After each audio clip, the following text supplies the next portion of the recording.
भारत को आजाद हुए 79 साल हो चुके हैं। हर साल 15 अगस्त और 26 जनवरी को देश भर में तिरंगा शान से लहराता है। लेकिन हरियाणा में एक ऐसा गांव है जिसकी कहानी सुनकर आप हैरान रह जाएंगे। एक समय यहाँ के लोग अंग्रेजों के खिलाफ 1857 की बगावत में उतरे थे।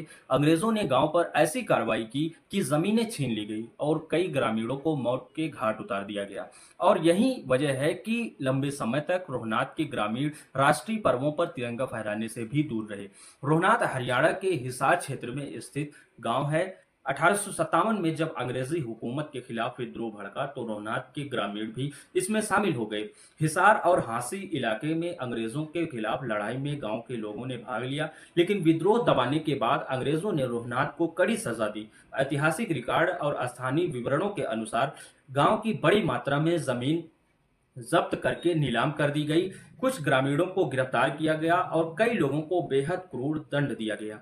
हिसार की सरकारी इतिहास सामग्री भी 1857 में रोहनात समेत आसपास के गांवों के लोगों की शहादत का उल्लेख करती है।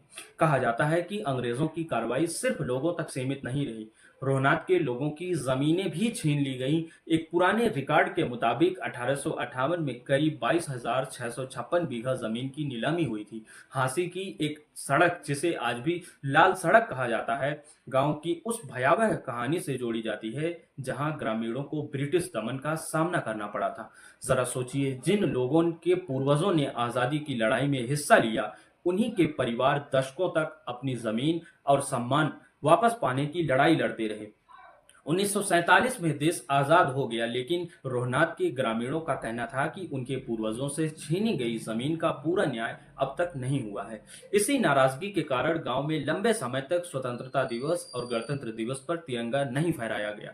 यानी यह तिरंगे का विरोध नहीं था, बल्कि ग्रामीणों के लिए एक सवाल था कि अगर हमारे पूर्वजों ने आजादी की लड़ाई लड़ी थी तो उनके परिवारों के साथ न्याय कब होगा।